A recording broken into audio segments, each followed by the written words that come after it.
Verses 1 to 12. Our Lord Jesus was an itinerant preacher, did not continue long in a place, for the whole land of Canaan was his parish or diocese, and therefore he would visit every part of it, and give instructions to those in the remotest corners of it. Here we have him in the coasts of Judea, by the further side of Jordan eastward, as we found him, not long since, in the utmost borders westward, near Tyre and Sidon. Thus was his circuit like that of the sun, from whose light and heat nothing is hid. Now here we have him. Resorted to by the people, v1. Wherever he was, they flocked after him in crowds, they came to him again, as they had done when he had formerly been in these parts, and, as he was wont, he taught them again. Note, preaching was Christ's constant practice, it was what he was used to, and, wherever he came, he did as he was wont. In Matthew it is said, he healed them, here it is said, he taught them. His cures were to confirm his doctrine, and to recommend it, and his doctrine was to explain his cures, and illustrate them. He taught them again.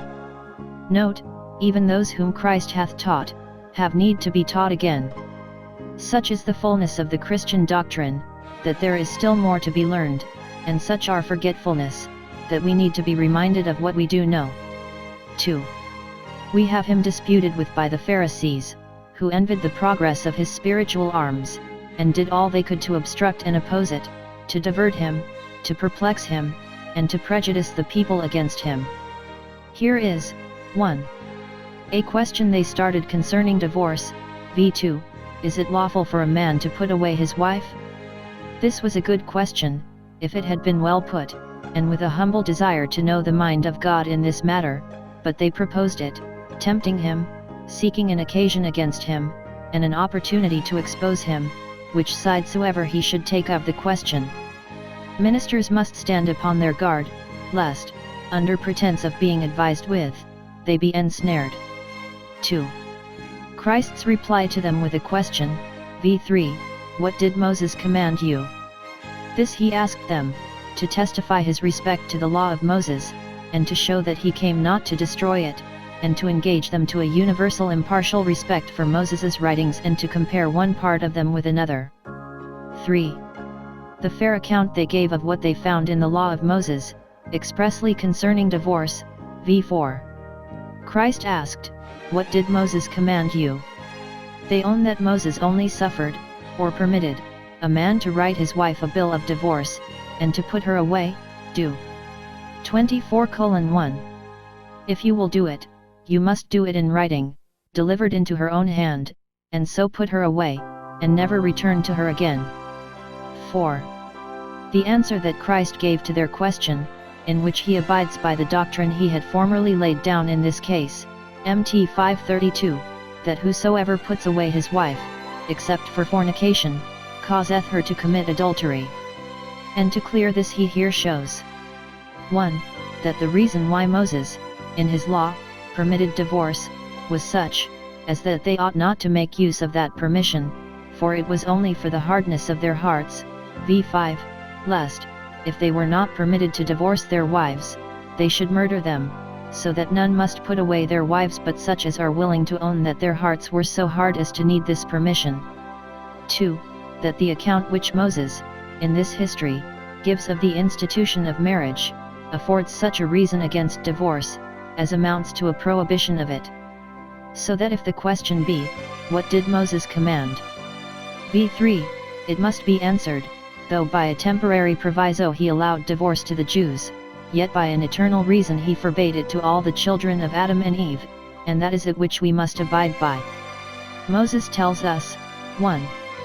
That God made man male and female, one male and one female, so that Adam could not put away his wife and take another, for there was no other to take, which was an intimation to all his sons, that they must not.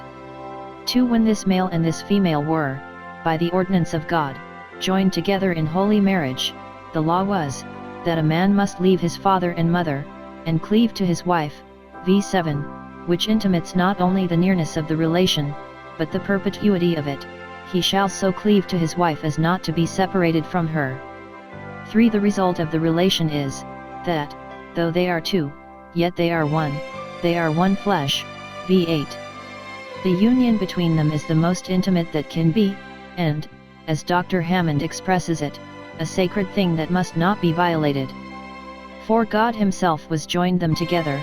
He has not only, as Creator, fitted them to be comforts and helps meet for each other, but he has, in wisdom and goodness, appointed them who are thus joined together, to live together in love till death parts them. Marriage is not an invention of men, but a divine institution, and therefore is to be religiously observed, and the more, because it is a figure of the mystical inseparable union between Christ and his Church. Now from all this he infers, that men ought not to put their wives asunder from them, whom God has put so near them. The bond which God himself has tied, is not to be lightly untied. They who are divorcing their wives for every offense, would do well to consider what would become of them, if God should in like manner deal with them. See Isa 50:1, J 3:1. 5. Christ's discourse with his disciples, in private, about this matter, v. 10-12. It was an advantage to them, that they had opportunity of personal converse with Christ, not only about gospel mysteries, but about moral duties, for further satisfaction. No more is here related of this private conference, that the law Christ laid down in this case, that it is adultery for a man to put away his wife, and marry another. It is adultery against the wife he puts away, it is a wrong to her, a breach of his contract with her, v. 11. He adds, if a woman shall put away her husband, that is, elope from him, leave him by consent, and be married to another, she commits adultery, v. 12, and it will be no excuse at all for her to say that it was with the consent of her husband. Wisdom and grace, holiness and love, reigning in the heart, will make those commands easy which to the carnal mind may be as a heavy yoke.